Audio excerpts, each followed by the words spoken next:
All right, I don't see anyone else coming, so I think we'll go ahead and get started. So welcome to this GREI Generalist Repository Ecosystem Initiative community call.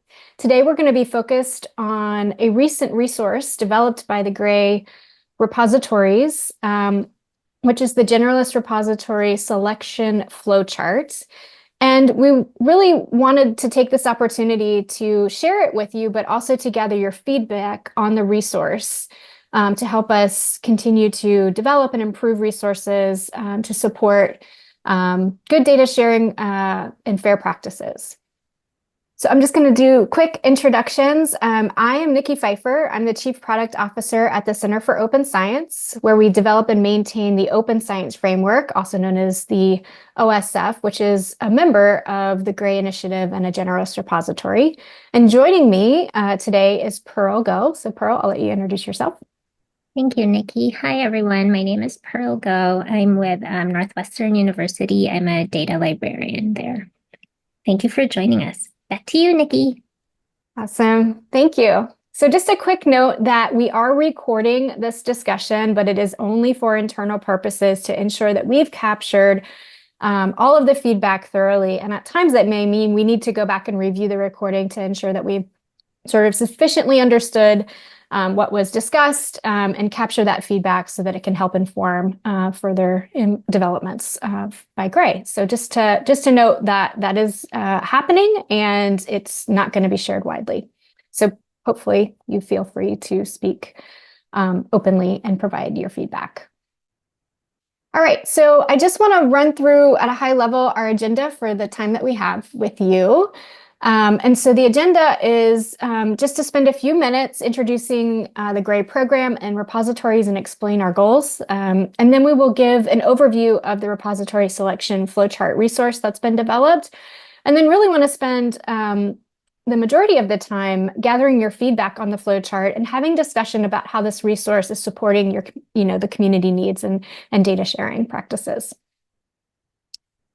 All right, so I'm just going to kick off with sort of grounding us on a few key anchors. The first is the NIH policy. So at the beginning of 2023, the NIH implemented a new policy. The NIH's data management and sharing policy requires data management and sharing plans to accompany funding applications. And it's meant to encourage proactive management of data and ensure that data is shared to enable replication of the study results. But of course, I want to mention that there are limitations for some data to be shared. We always kind of go with the philosophy as open as possible and as closed as necessary. Certainly want to be taking in those legal and ethical considerations. So to talk a little bit more about GREI, which is the NIH's Generalist Repository Ecosystem Initiative.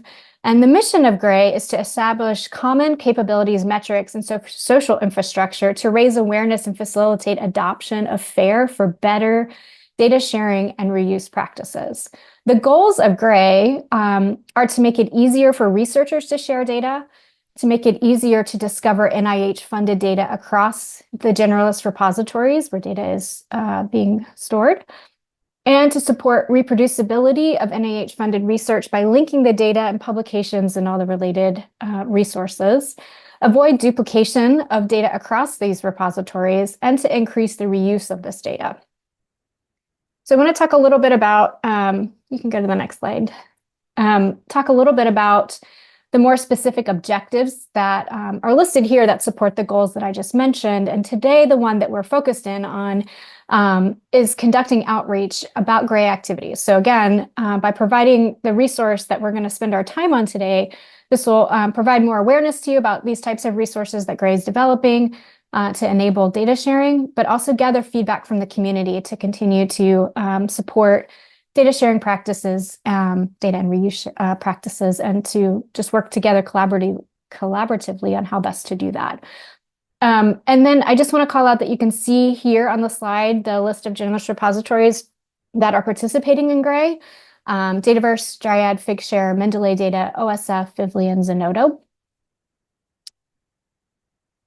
And they generalist repositories are unique from domain-specific and institutional repositories, and we definitely want to call this out. Sometimes people ask this question and can get confused about what's the role of generalist repositories as compared to these and compared to domain repositories. And so we'll dig into that a little bit as part of the flowchart as well. But I just want to call out that generalist repositories accept data regardless of the type, the format, the content, or the discipline.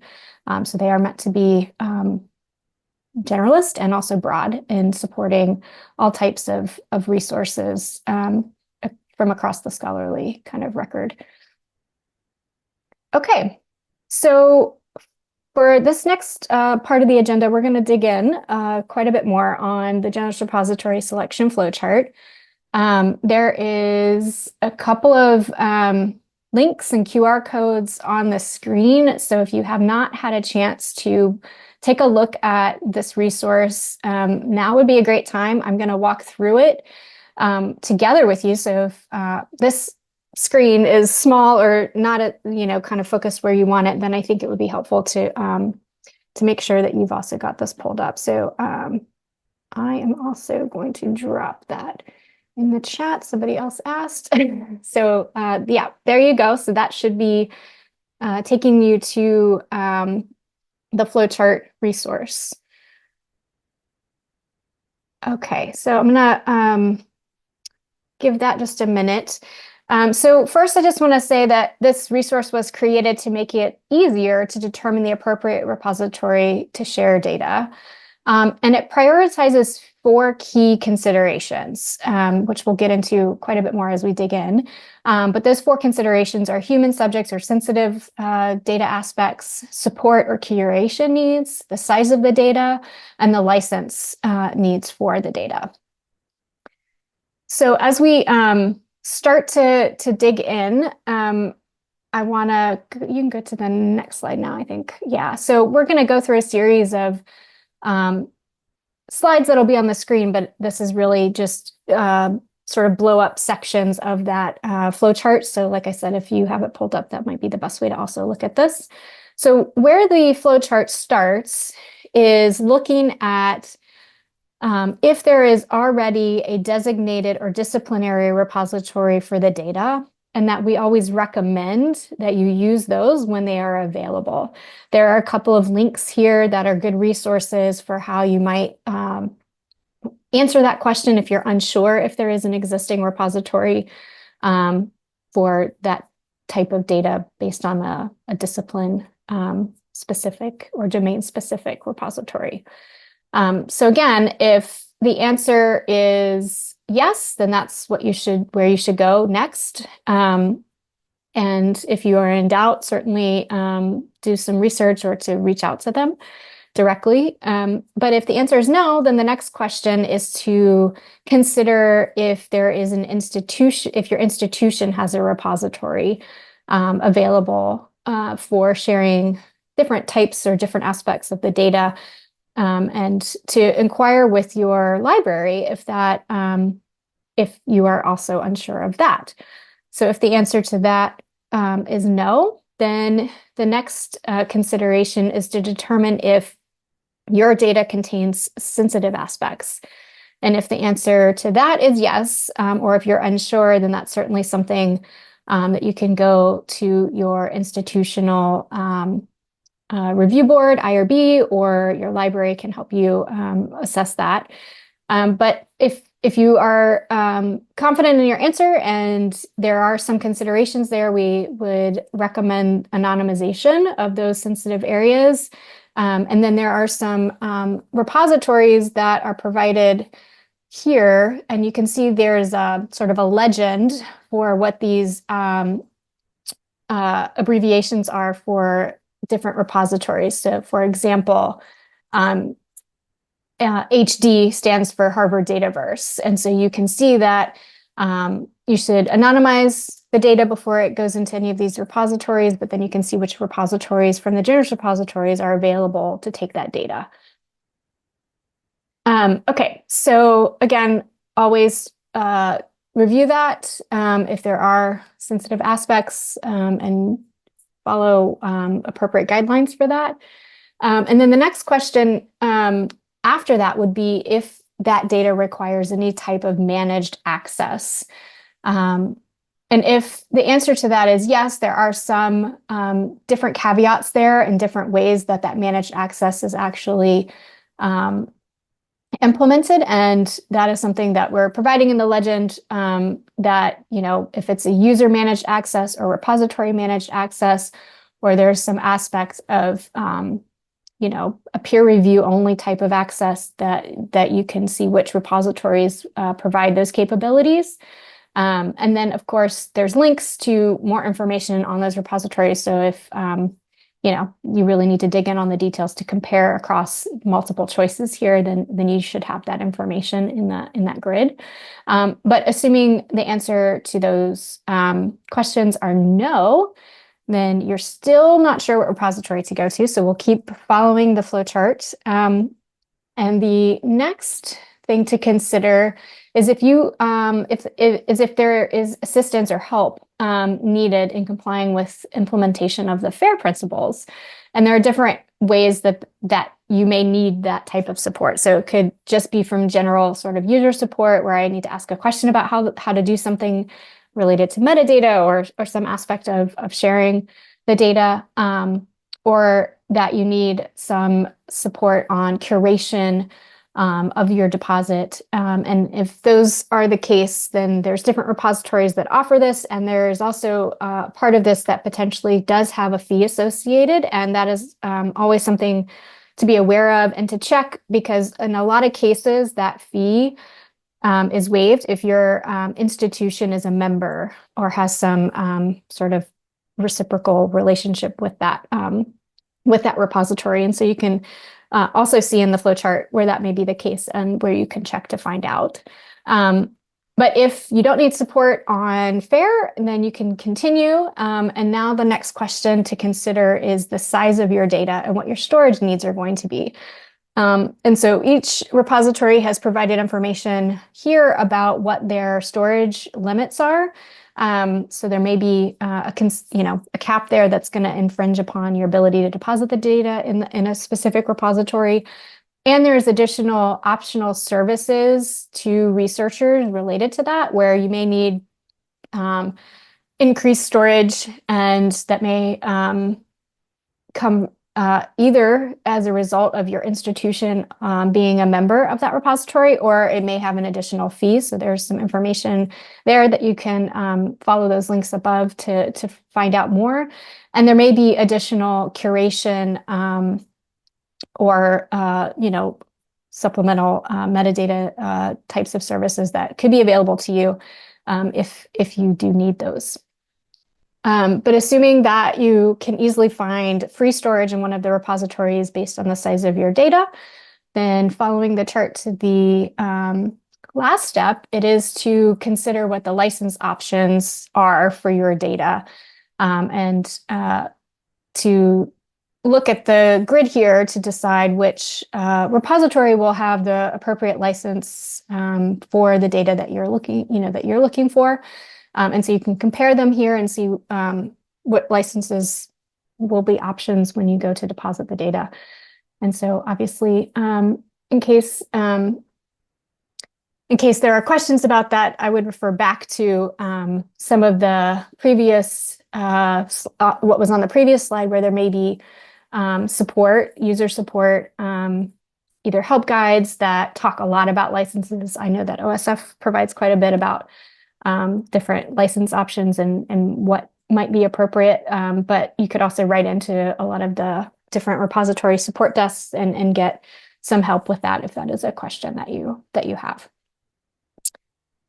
Okay, so that is the walkthrough of the flowchart resource that's been developed. And the only other thing that I didn't touch on, and it was actually all the way back at the beginning, but I'll call it out as a reference, that this is looking at differences or distinctions between the repositories, again, on those 4 key characteristics that we said were kind of what the orientation was for the flowchart. So, sensitive data, support or curation, size of data, and license needs. these may not be the most important things depending on the data that you're working with. And so there are many shared features across the generalist repositories.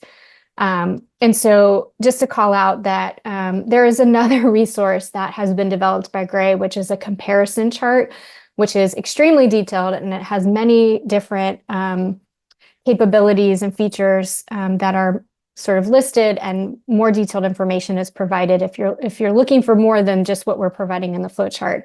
And actually, the flowchart was developed as a result of gathering feedback from the community about the comparison chart, which was very dense, had way too much information if you just needed to answer one of these key questions to sort of help you determine which repository. So I just want to kind of call out that, yes, this is extremely simplified, and it's only focused on 4 areas, while there's also a resource available. That's not what we're talking about today, but that has much more expansive information and much more detail that you could then use to compare depending on what you're looking for. So we've tried to kind of provide a variety of ways to support data sharing and determining the repository that's best for the data.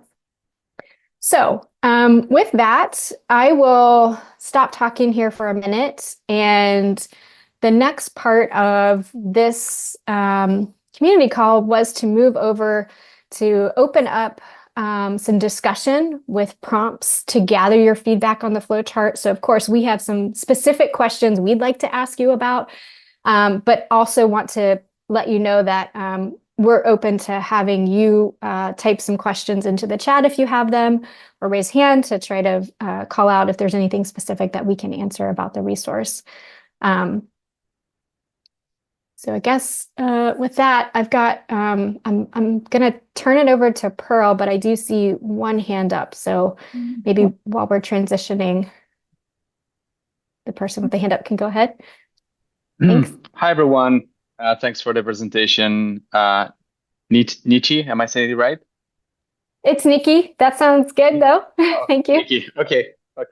I'm the president of Sage Bionetworks. We are a nonprofit based in Seattle. We run Synapse, which is one of the Generalist repositories, but it's not part of the Generalist repository ecosystem. For a reason that I'm still trying to unfold. Probably in the moment that the consortium got together, there was a change in leadership on our side. We're trying to get on the train multiple times, and we've been told that there are things in process and decision in process that needs to be evaluated first. So I thought I would just show up and ask my question here. We love your flowchart. In fact, the decision points that you have identified are very in line to how we work at Synapse. So Synapse is a custodian of 3.5 petabytes of data, around 20,000 projects, mostly from NIH researchers, 4,000 of them from NIH researchers. We've been around since 2009, 6,000 active users per month. So we have a lot of this request. Our data is mostly preclinical. We sometimes position ourselves as a Vivli version, but for preclinical data. So a lot of sequencing, transcriptomics, single cell. So we do have sensitive information. We do have a governance team. We have a lot of that managed access part, which is in the lower part of your flowchart there. And we agree very much with the decision point that you have. I was wondering if there's an opportunity to include us in the flowchart as a generalist repository, and how that will work. If it helps at all, we have created a PDF with a little Synapse icon where it would match in your flowchart, and I can share the link with you in chat for you to review. And because again, the mode that you created works perfectly for our use case as well. Well, thank you. It's great to meet you. I would love to have you part of GREI and to incorporate Synapse into these types of resources. I will defer to Derek, who's on the call, which he can probably pass this request along to the program director, who can then probably get in touch or update you on sort of the process. Okay, Derek's nodding, so I think he's in agreement with that. So unfortunately, yeah, that's a little outside of my role here, but certainly can mention this and try to facilitate some follow-up with you directly on how that could take place. Yep. Thank you. Thank you so much. And who's the program director, Ishwar? Correct. Yeah, we've had a conversation already. So, maybe we can follow up separately about that. Yeah, there's a little bit of what you guys are presenting is really a GREI flowchart, right? It's not generalist repository flowchart because there are two other general repositories. One is Synapse and the other one is IEEE data port that are included in the original list, but not on the follow-up list. So, if there is not an opportunity to include us this time, I think it probably will be helpful to rename the flowchart scope to be restricted to GREI as an ecosystem, but not at the set of general repository. Bear in mind that a lot of the decision points, they lead to commercial services. So fees apply to it. So I feel like that it's important to be clear about what is this consortia endorsing versus not. Yeah, that's a good point. And something that is actually embraced as part of the GREI initiative and the co-opetition model, in that, we might all have different business models that support and sustain these generalist repositories. And so what we aim to do is work on the things that are sort of above the value line that are shared across, and not get into the things that might actually be more of a competitive landscape and capabilities across. Not saying that's always easy, but I will say that that is the aim of GREI. And so it should not be a factor or any sort of part of whether or not, Synapse or any other generalist repository could be a part of GREI and participate. So, but it is something I think what you're calling out is even from the researcher or librarian lens to be completely transparent about where there are fees and where they're not. And we've attempted to do that here so that in different parts of this, you'll see icons that have sort of dollar or fee related aspects just at a high level, and providing links so that you can dig in more. But that's a really good call out. I'm going to pass it to Pearl at this point to work us through a few of the prompted questions, and then we can open it up for discussion, more general discussion as time allows. So Pearl, take it away. Thank you, Nikki. So thank you everyone for answering this first question. I see most of us are librarians, so thank you for joining us. I'll quickly move on to the next.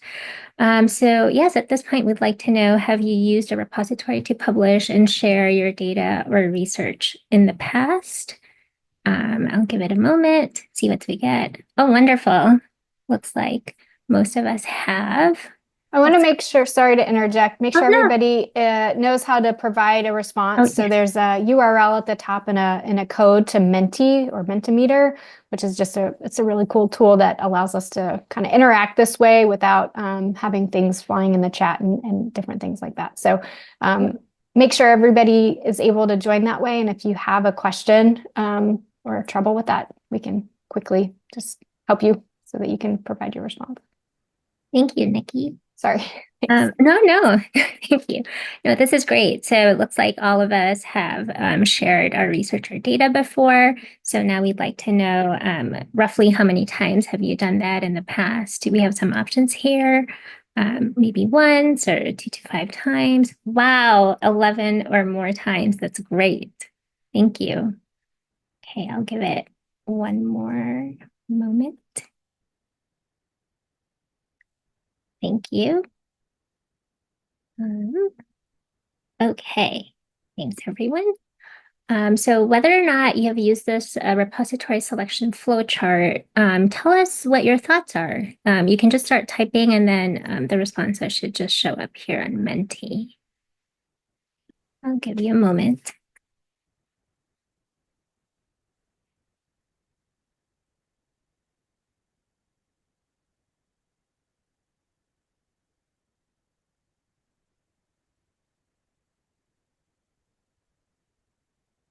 And I think we did see some reactions come in the chat. So we'll also just grab those when we synthesize what we've learned from you.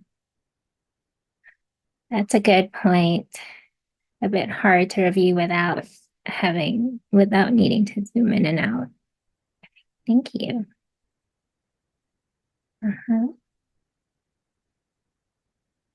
Right. Thank you, everyone. All right, next up. So if you've used the flowchart before, were you able to successfully choose a generalist repository using this tool?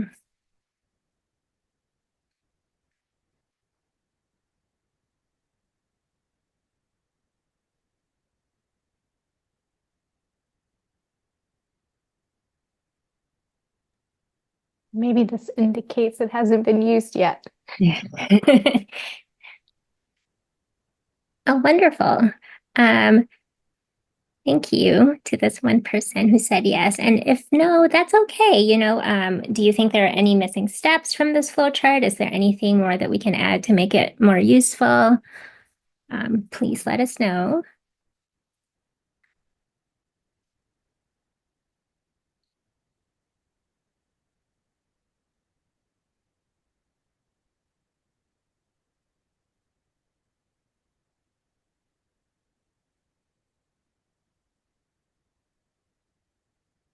I'll give it one moment. And if you can't think of any now, that's okay. We can point you to some other resources later on as to where you can provide more feedback when it comes to you at that time. Ah, individual file size limits. Yes, that's true.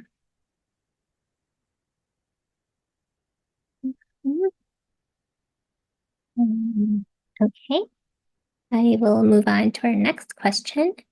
We were wondering, how can this flowchart be designed to be more accessible to people with visual impairments and other disabilities?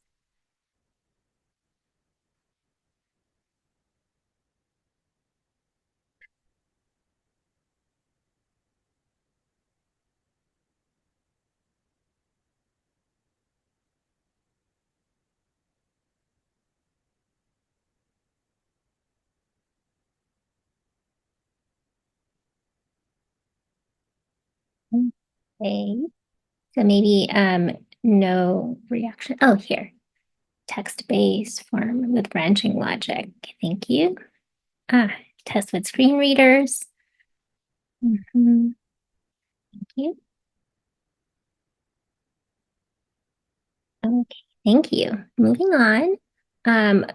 Would there be additional characteristics for us to include in this flow chart to make it more helpful?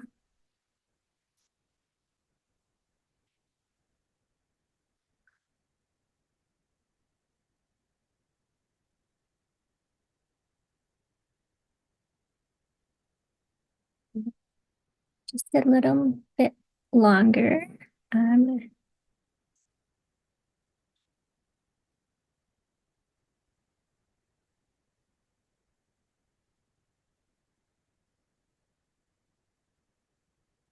hmm, Types of metadata. And standards, do you mean like standards for metadata standards?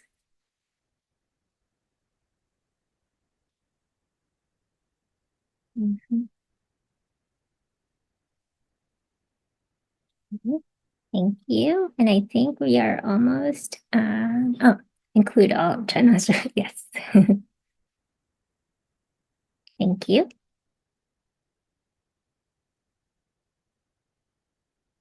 Okay. I will move on. What additional resources would be helpful for you to have? I know that Nikki mentioned our comparison chart, and it looks like some of you have used that in the past. Is there anything else that the GREI repositories could provide that would be helpful for you, our community?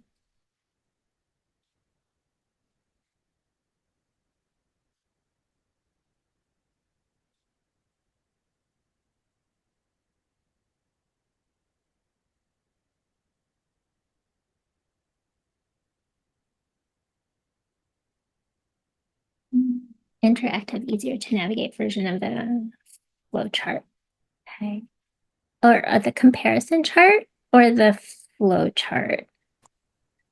Oh, sorry, that was me. I mistyped. I meant the flowchart. Okay. I'm imagining something like Cornell's repository or data storage finder or something like that, where you can click on the different features and it would automatically populate the page with the different options. Yeah, it's kind of like whittle it down. Perfect. Thank you, Mara.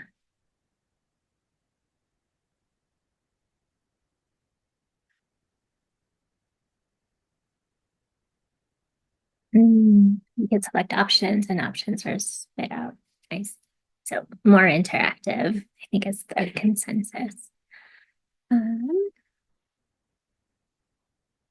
Yes, I see you did a +1 in that, Melissa.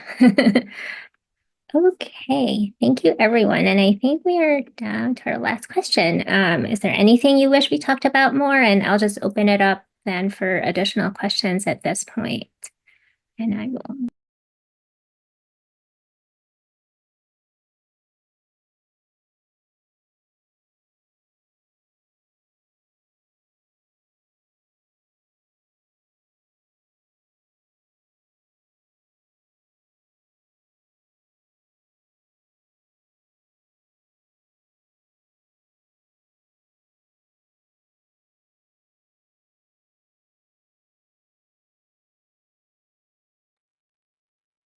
The raised hand. Melissa, is that you?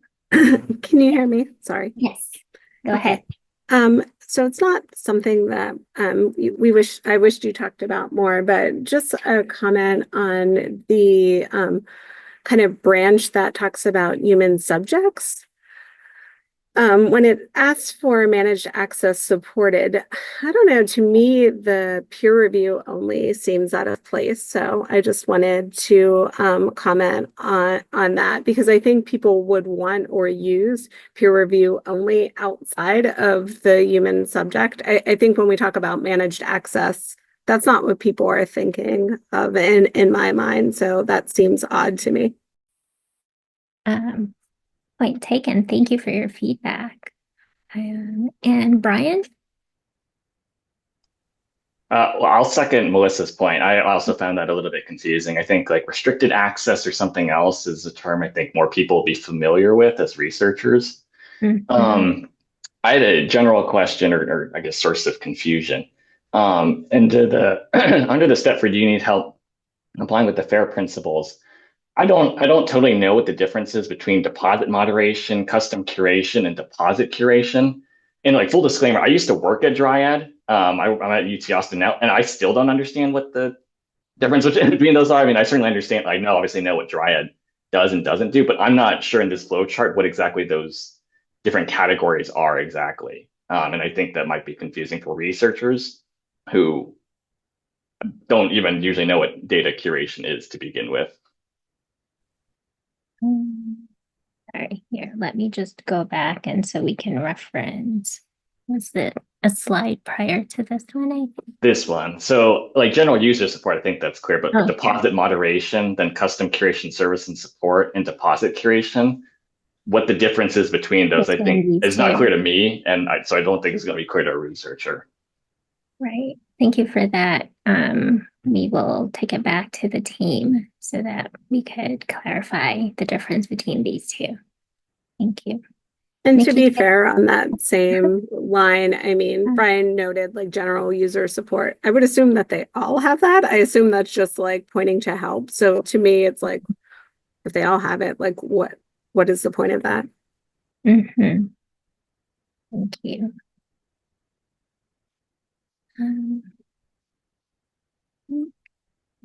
Sorry, I'm just looking at the chat. Okay, thank you, Sherry. Thank you. That's one. Any other questions or thoughts before we move on?